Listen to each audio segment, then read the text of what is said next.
Hi, ഇന്നത്തെ video ഒരു lunch ബോക്സിൻ്റെ ആണേ. അതിൽ ഞാൻ ഒരു കറിയുടേതും കൂടെ ചേർത്തിട്ടുണ്ട്. കറിയെന്ന് പറയാൻ പറ്റില്ല, ഇതൊരു മെഴുക്ക് പുരട്ടിയാണ്. ഉരുളക്കിഴങ്ങ് മെഴുക്ക് പുരട്ടിയാണേ. അപ്പോൾ ഇതിലായിട്ട് ഉരുളക്കിഴങ്ങ് ഞാൻ ഉപ്പ് ചേർത്ത് വേവിച്ച് വെച്ചിട്ടുണ്ട്. കടുക് പൊട്ടിച്ച് അതിലേക്ക് കുറച്ച് വറ്റൽമുളകും മഞ്ഞൾപ്പൊടിയും മുളക് പൊടിയും ഇട്ട് വഴറ്റിയതിന് ശേഷം നമ്മുടെ വേവിച്ച് വെച്ചേക്കുന്ന ഉരുളക്കിഴങ്ങും ഇട്ട് ഒരല്പം ഉപ്പും കൂടെ ചേർത്ത് നന്നായിട്ടൊന്ന് ഇളക്കി യോജിപ്പിച്ചെടുത്താൽ നമ്മുടെ മെഴുക്ക് പുരട്ടി ഇവിടെ റെഡിയായിരിക്കും. ഇതേ നല്ല മെഴുക്ക് പുരട്ടിയാണേ, നല്ല ടേസ്റ്റാണ് കേട്ടോ. വളരെ സിമ്പിളാണ്.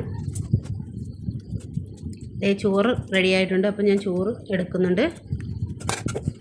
വേറെ കറിയെന്ന് പറയാനായിട്ട് ഞാനൊരു എരിശ്ശേരിയാണ് വെച്ചത്. നമ്മുടെ മത്തങ്ങ കൊണ്ടുള്ള എരിശ്ശേരി, മത്തങ്ങയും ചെറുപയറും കൊണ്ടുള്ള എരിശ്ശേരി അതും വെച്ചിട്ടുണ്ട്.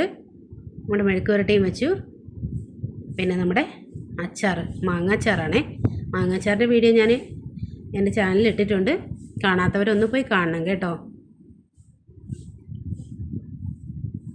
എൻ്റെ ഈ വീഡിയോ ഇഷ്ടപ്പെട്ടിട്ടുണ്ടെങ്കിൽ നിങ്ങൾ ലൈക്കും കമൻറ്റും ചെയ്യാൻ മറക്കരുത്.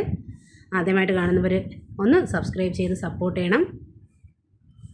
അടുത്തൊരു വീഡിയോയുമായിട്ട് കാണും വരെ എല്ലാവർക്കും നല്ലൊരു ദിവസം ആശംസിച്ചുകൊണ്ട് tata bye bye, see U.